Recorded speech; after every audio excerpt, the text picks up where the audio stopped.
In every village, there is a love story people still whisper about when the firewood burns low, and the moon floats like silver over the red earth.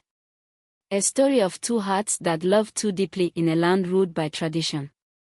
A story of promise, betrayal, patience, and the slow, painful road to redemption. This is the story of Chiamaka and Obinna.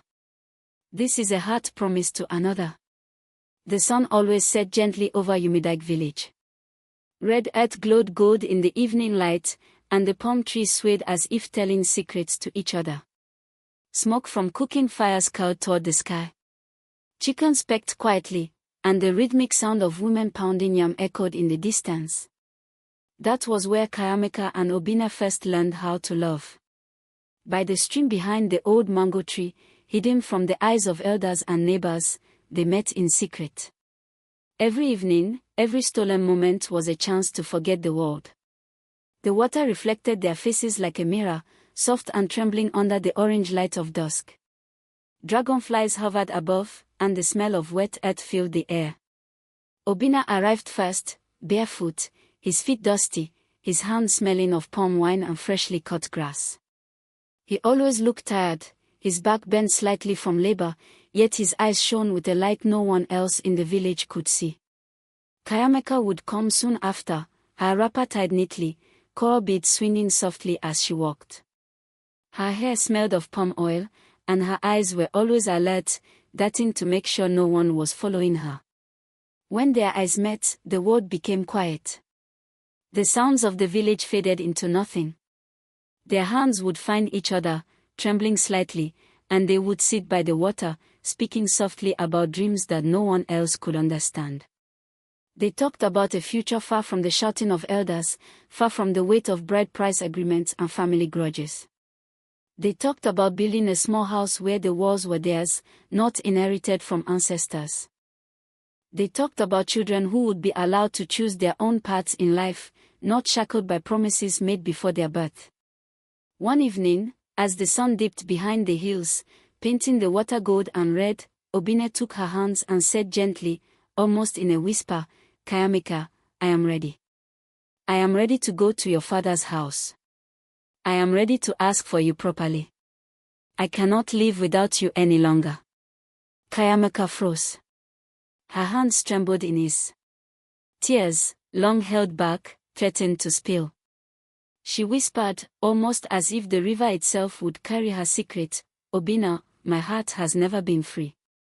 I was promised to die when I was still a child.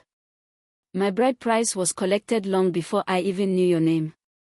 Obinna felt as if the ground had shifted beneath him. He wanted to shout, to cry, to run, but the words lodged in his throat. That night, he did not sleep. Chiamaka sat by the fire, staring at the flames, tears burning her cheeks, and wondered how the heart could ache so much for someone she could not have. But Obinna refused to surrender. He gathered courage and, on a bright market day, brought palm wine, kola nuts, and 2 respected elders from his family. He walked boldly into Chiamaka's compound, hoping the truth of love would pierce the walls of tradition. Before he could even speak, dust rose from the road. Dike had arrived. Goats bleated. Wrappers rustled. Wine calabashes clinked. The village had gathered, drawn by the commotion. The weight of expectation hung heavy over them like a storm cloud.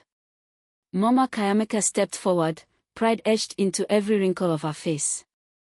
"Today," she announced loudly, "my daughter's destiny is sealed." Obinna tried to speak. His voice shook, but Mama Chiamaka only laughed. "You, a man who smells of palm wine and poverty, you wish to stand where a prince stands." Villagers laughed along, and the elders looked away, ashamed of the audacity. Obinna's heart broke in public.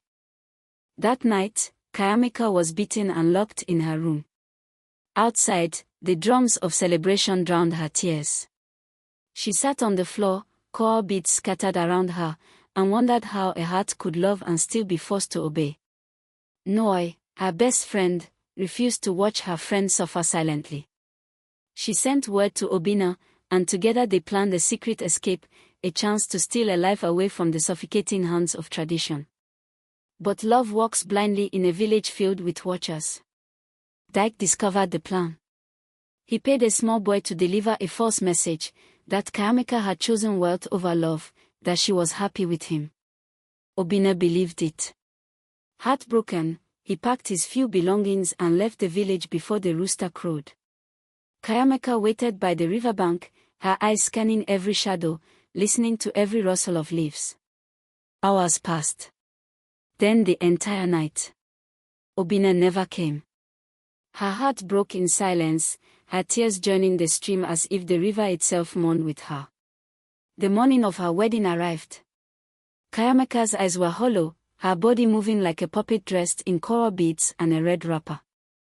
Women sang around her, their voices sweet and sharp, speaking of luck and blessing. But inside her chest, something was quietly dying. At the shrine, as the final rites began, she collapsed. From her lips escaped one name, Obinna. The elders claimed a stubborn spirit was fighting her destiny, tightening the chains of tradition around her. Inside her marriage, Dyke revealed the man he truly was. Cruel, controlling, and unfaithful, he treated the home as his kingdom and Chiamaka as a subject. Years passed. Obinna returned, changed by hardship, forged by experience. He came as a wealthy trader, confident and respected. At the market, their eyes met. For a single moment, the years disappeared. But behind Chiamaka stood her small child, and behind her eyes lived pain that no wealth could erase. Dyke, discovering the rekindling of old love, struck her nearly to death. This time, the village could no longer pretend. The elders gathered both families. Witnesses spoke. Mwai spoke. And Dyke's crimes could not be hidden. Tradition demanded Chiamaka return to her father's house, but shame followed her like a shadow. Obinna stepped forward. I loved her before she was anyone's wife. I love her still. I accept her and her child. The village fell silent. When the final ritual ended, Chiamaka wept. Not in pain, but in freedom. Together, they walked hand in hand, leaving the village behind, torn between the old world and the new. Some promises are made by parents. Some by tradition. But the strongest promises are made by the heart. And sometimes, love must suffer before it is allowed to live. This was the story of a heart promised to another, and the love that refused to die.